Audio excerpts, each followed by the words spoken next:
And joining us now, right off the bat, it is Congressman John McGuire, Republican representing the 5th District up in D.C. Representative McGuire, good morning. Welcome back to the program. Hey, good morning, Brian and Marie. Now, let me ask you here, do I have this? You had texted in a little while ago, and now were you talking on an aircraft carrier, or were you talking about aircraft carriers? I was talking about aircraft carriers. I toured the John F. Kennedy, the new Ford-class aircraft carrier, while I was in the Virginia legislature a few years ago. And when I did so, half the flight deck was done, and now they're about to deliver it to the Navy. So they're making progress, and they should have the USS Enterprise. And you probably know, you got to have an Enterprise in the Navy. Definitely. So replacement Enterprise. Yeah, that one should be, it's going to be delivered in 2030. So we're making progress. And, to project power, protect our country, protect the American people, protect our interests abroad, we have to have aircraft carriers. So I'm very supportive of that.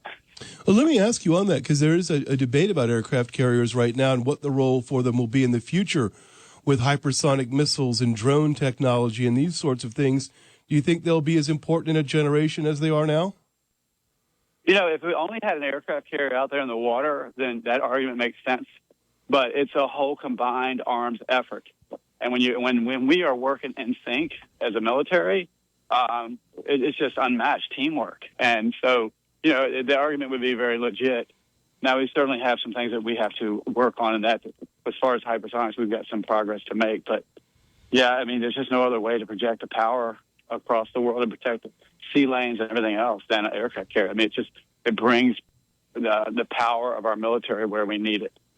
All right. Well, before we talk about Signal Gate, something with that and projecting power with these missile attacks on the Houthis in the Red Sea, do you think the administration is doing the right thing to just keep pounding them? Heck yeah. The thing is, what we learn in the military is there's a bully on every corner. And if you don't stand up to them, if you don't punch them in the nose, it just gets worse. And sadly, it's the only thing they understand. When I was in high school, in my yearbook, someone said, I don't respond well to bullies. And I grew up in foster homes, and I realized that if you let somebody bully you, it just gets worse. So you got to stand up to them. Have to. Those guys are attacking U.S. Navy ships, and they are deciding who goes and who doesn't go. And they should not have that piracy. They should not have that power. And so I support. Congressman, you still there? I'm here. Okay, there you go. You just cut off just for a second. Well, let's talk about the big news of the day here with Signal Gate, where you had the national security team talking about the attack on the Houthis.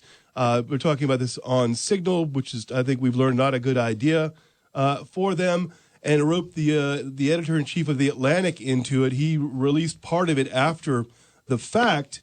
There's some talk about, should anybody resign? Should anybody be fired? The president looks like he's standing by everyone as of right now. Look, you've served in combat. You've been in those situations where if, combat information is given away, it could compromise a mission or people's lives. How serious do you think this is? Well, first of all, the guy, as an American, I understand he's on the opposing party, but he could have said, hey, guys, you guys made a mistake and this is what happened. It seems to me that he should have had that integrity, but I understand it's a news story. I do think that he did at least wait until after the attack to let people know that he had that information. But there's no question it was a mistake. It was admitted, but President Trump said he still has faith in Mike Waltz. I know Mike Waltz. He's an incredibly capable person. But I think before I comment too much on this subject, I want to wait and see what all the details come out, if that makes sense to you. Fair enough. Well, let's talk about the president's plans for the education department. You had a news release on this a few days ago. He can't actually just get rid of it, and that would take an act of Congress, but he can drastically affect how it works. We've seen that now. He wants to transfer, say, student loans over to the Small Business Administration. Do you think this is a good plan? Do you think the SBA can handle the workload it's going to be put on it? Well, it's amazing what you can do when you sometimes I listen to some of these very successful business owners when they come in, they find a business that's basically bankrupt or just things aren't working. Is they cut all the fat, they call the excessive spending. They usually cut more than they need to, and then all of a sudden, if you cut a little bit but not enough, you don't know where the pain points are. But if you cut too much, then you see where the pain points are, and then you address those pain points, and then you have a more efficient organization. But even when they came up with the Department of Education under Carter's administration, both sides, Democrats and Republicans, said this would be a disaster. And you've heard President Trump say, we spend more money per student than any other country in the world by far, yet we're performing way below those folks. You know, the purpose of education, and I love our teachers. Our teachers are some amazing people. But the purpose is to prepare young people for life. But with all this money spending, a very small amount of it actually gets to the classroom. And a question I would ask every listener, every American needs to ask themselves is why are homeschool students performing way, way above the national average on reading, writing, and arithmetic? And there's so much woke ideology that's got into our classrooms, not just K through 12, but also higher education. Kids need to be taught, like Governor Youngkin says, how to think, what to think. In my district, in a conservative county, I had a strong farmer, good guy, came up to me and said, my daughter came home and said she was a lesbian. And that kind of crushed him. And then about a week or so later, she came back and said, I'm non-binary. So he said, where are you learning this stuff? And she said, at school. So come to find out, this school in a conservative county has an LGBTQ club where they're teaching people this stuff in our schools. So I went to the school superintendent and I said, this is a very conservative county. Why do you have these radical woke ideology? Why do you have this club? And he said, well, John, I get money from my budget from the federal government, and it comes with strings attached. And I said, well, maybe you need to figure out a budget where you don't need federal dollars. And so I fully support President Trump. If you read the actual words of this executive order, he's actually talking about taking steps to dismantle it. So the taking steps part is a key part. Speaking with Congressman John McGuire here on the Morning Line. Do you plan to have any in-person town hall meetings coming up? I know there were some protesters a week or so ago wanting you to have some in-person meetings. Well, you may remember in February I had a teletown hall, and we had thousands, unbelievable thousands of people that participated. And you may also know that the Democrats, they have no message. They're just totally disorganized. And the only thing they know how to do is when they don't get their way is to set things on fire. You remember they burned our cities for 80 days, and now they're setting Teslas on fire. So they've got this coordinated effort all over the country to put these in-person town halls so that they can get up and get video of them screaming at you. And that's just not productive. So you have 50, 60 people in a room with people screaming at you, or you're reaching thousands. So, and you may know they had a fake town hall. The Democrats had a fake town hall. I think it was last week in Goochland County, where they had a mannequin of John McGuire, congressman, up front with a suit and tie. And then they took my clothes off. And so now you got a naked mannequin up there that whistling at me. And what it tells me, I know it's funny, but, it tells me these people are not serious. And the problem is these are the people that are running the Democrat Party. They're, it's perverted. And just like putting boys and girls bathrooms, they're perverted. Boys and girls sports, they're not serious. I don't care if you're a Democrat, Republican, Independent. I don't care if you're black or white, male or female. If you saved my life on the battlefield, I'm happy. I'm here to fight for and serve all Americans, but I'm serious. I'm not just doing this job. I want a better future for all Americans, regardless of your race, religion, or creed. But when you're having a mannequin of a congressman up front and you're stripping him down and acting a fool, these are the leaders of the Democrat Party. We're going to do another teletown hall in May.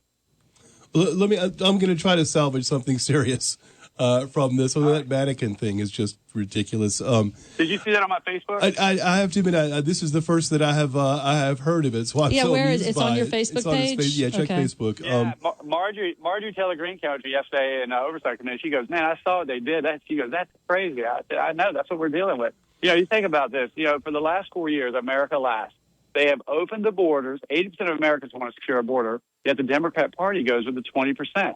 And these people have been robbing, raping, and killing the American people. So then when President Trump scoops up the most deadly people that actually have killed people and done these crimes and sends them to El Salvador, the Democrat Party hasn't learned. They are fighting to bring them back.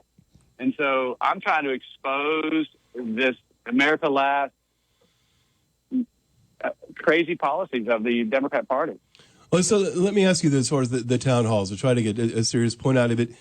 Regardless of whether it's Democrats or Republicans, and don't your constituents deserve a chance to speak with you face to face at least once or twice a year? They do. You probably, if you get my newsletter, and if you don't, let me know. I'll send it to you. Oh, I get it. I bought a blue pickup truck in 2019, and last week or 2 weeks ago, it went over 245,000 miles. I've been to 373 churches in the district. I've been to every tractor pull, every rodeo. And if you notice it, when I'm not in D.C., I'm like 6, 7, 8 stops a day in counties all over the district. And I'm speaking to hundreds of people a day, more than would ever go to a town hall. So I am meeting with people. And the legislation, when you see the legislation that we're drafting and dropping, people even in the General Assembly said, where did you get that idea? And I got the idea from meeting with people where they are in their businesses, in their schools, on the street. And I'm continuing to do that sort of thing while I'm here in Washington. And I'm here to meet with people that are serious. And if you're up there stripping mannequins and acting a fool and just trying to get a soundbite or a video, I mean, it just doesn't make any sense. I mean, I can do that, but you're basically going to sit there and have to wait for them to settle down. You probably get 2 questions in an hour.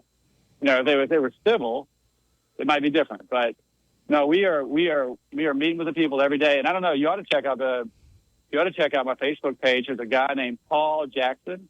He's one of the biggest Trump fans you can find in the district. He flew helicopters everywhere, and he volunteered his time and money to help people all the time. And I drove 2 hours to his funeral on Sunday. They couldn't believe I was there. But I became friends with him on a campaign trail. And during Hurricane Helene, he flew supplies day after day after day on his own dime. And when you meet him, you want to be a better person. And I said all that. And I just did a floor speech about him yesterday at the Capitol. But I'm meeting these people, and I'm going to their rodeos, their tractor pulls, like 3,000 people, and I'm going person by person shaking hands. And I don't know if you know, it's not because of me, but the grace of God. But in the general election, I believe we got almost 50,000 more votes than Governor Glenn Youngkin. And, I love Governor Glenn Youngkin. But I think one of the reasons we perform so well in the general is by me being so available in the district. All right, we'll leave it there, Congressman John McGuire. Thank you for joining us this morning. Thank you. All right, God bless you guys. Thank you.